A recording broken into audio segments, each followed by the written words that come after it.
Hey guys, Garrett McLaughlin here. When you look at running in particular, it's a very boring or monotonous sport because you're specifically moving forward, going through that same motion for miles and miles on end. What's important is actually moving in multiple planes of motion to help train the body in a different way, because if we continuously move in this forward motion, we develop almost predictable patterns of injury and compensation, different asymmetries and imbalances, because we're not moving in different motions, which challenge the body as a whole. We're training the same muscles the same way day in and day out. So what I want to show you today are 4 of my favorite lateral-based movements that will work on improving mobility at the hips and also building good strength, control, and stability.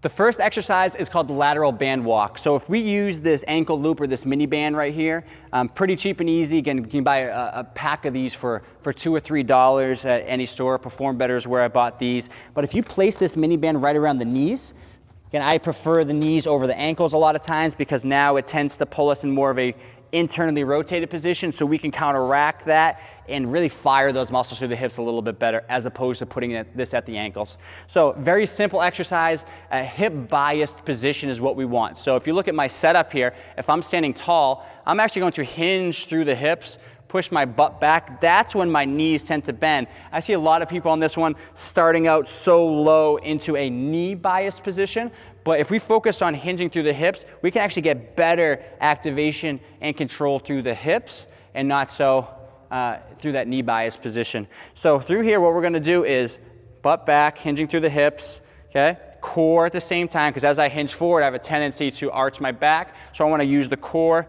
pull the rib cage down so my spine is nice and neutral. And then from here, all I'm going to do is step and control to the side. So we can whip through this motion very quick and easy, but if we take our time on one leg as we shift from one side to the other, you'll see we work on a lot of single leg balance and control. So if I'm here, if I step and then I control as I come over, okay, the band is tugging at my knee, so at all times the band wants to pull me inward, so I need to counteract that, use the muscles through the hip, not just to strengthen them, but to provide good stability. So you can work on 10, 12, 14, 15 steps per side, a couple sets of that. This would be a great exercise as part of your dynamic warm-up to really get the hips primed and ready to go, or with your functional training program.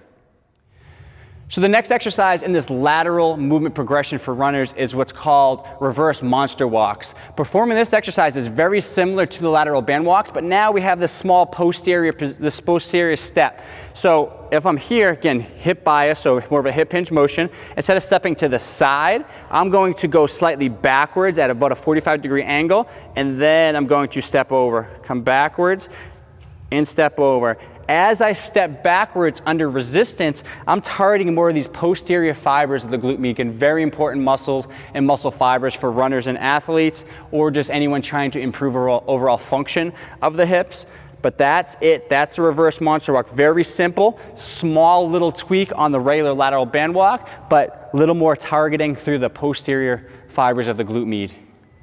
Once I worked on building some low-level strength through the hips, these bigger movements that actually incorporate a lot more mobility are important. So the lateral squat is next. Lateral squat, if you set up in this offset position, so my feet are actually like this, not side to side. Again, if you were looking straight down at my feet right now, we're gonna turn the toes out slightly. In this position, now that I have a wider stance, you think of these muscles through the inner thigh are lengthening as I lower down into that lateral position. So I'm using these to eccentrically lengthen and control me, which actually provides pretty good flexibility if you have any tightness through this area. And then as I come back up, I'm driving, again, through keeping the foot flat, but through the heel of that shoe, outside of the hip is what's driving me back up. Again, another great way to challenge these muscles through the hip, but also incorporate some good mobility and flexibility through the inner thigh and the adductors.